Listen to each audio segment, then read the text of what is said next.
എല്ലാവർക്കും നമസ്കാരം. ഞാൻ ഇന്നിവിടെ സംസാരിക്കാൻ പോകുന്നത് ആർട്ടിമിസ് 2 എന്ന ബഹിരാകാശ പേടകത്തെക്കുറിച്ചാണ്. നാസയുടെ പ്രധാനപ്പെട്ട ആർട്ടിമിസ് 2 എന്ന ചന്ദ്രയാൻ ബഹിരാകാശ പേടകം 2026 ഏപ്രിൽ 1 വിജയകരമായി വിക്ഷേപിച്ചു.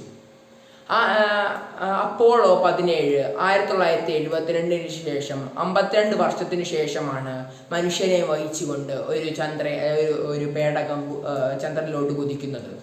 ഇതിനൊരു പ്രത്യേകതയുണ്ട്. 4 ബഹിരാകാശ സഞ്ചാരികൾ ഉൾപ്പെടുന്ന ഒരു യാത്രയാണിത്.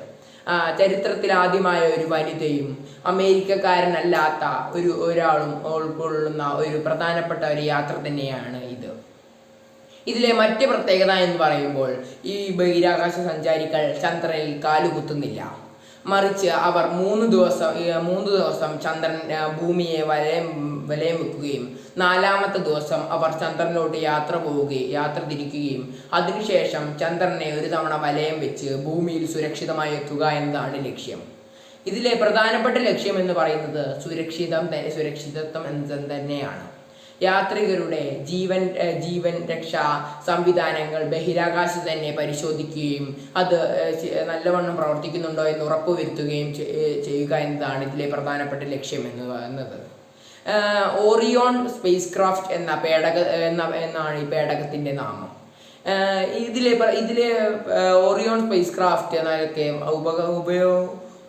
നല്ലവണ്ണം ഓറിയോൺ സ്പേസ് ക്രാഫ്റ്റും മറ്റു ഉപകരണങ്ങളുമൊക്കെ നല്ലവണ്ണം പ്രവർത്തിക്കുന്നുണ്ടോ എന്നും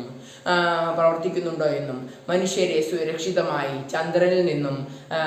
ഭൂമിയിൽ നിന്നും ചന്ദ്രനിലോട്ട് എത്തിക്കുകയും ചന്ദ്രനിൽ നിന്നും ഭൂമിയിലോട്ട് സുരക്ഷിതമായി എത്തിക്കാൻ കഴിയുമോ എന്നുമൊക്കെയുള്ള പരീക്ഷണമാണ് ഇത് വിജയകരമായി നടക്കുകയാണെങ്കിൽ നമ്മുടെ ശാസ്ത്രീയ രംഗത്ത് വലിയൊരു വിജയം തന്നെയായിരിക്കും ആവുക. ഇത് നമുക്ക് വിജയകരമായി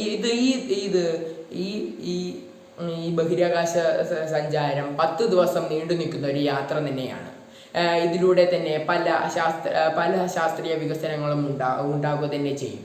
ഇത് വിജയിക്കുകയാണെങ്കിൽ ആർട്ടിമിസ് 3 എന്നതിൻ്റെ തുടങ്ങുകയും ചെയ്യും.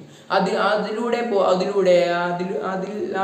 നടക്കുകയാണെങ്കിൽ ചന്ദ്രനിൽ വീണ്ടും മനുഷ്യൻ കാലുകുത്തുകയും ചെയ്യും. ഈ യാത്ര നല്ല വിജയകരമായി നടക്കട്ടെ എന്ന് നമുക്ക് പ്രാർത്ഥിക്കാം എന്ന് പറഞ്ഞുകൊണ്ട് ഞാൻ എൻ്റെ പ്രസംഗം നിർത്തുന്നു. നന്ദി.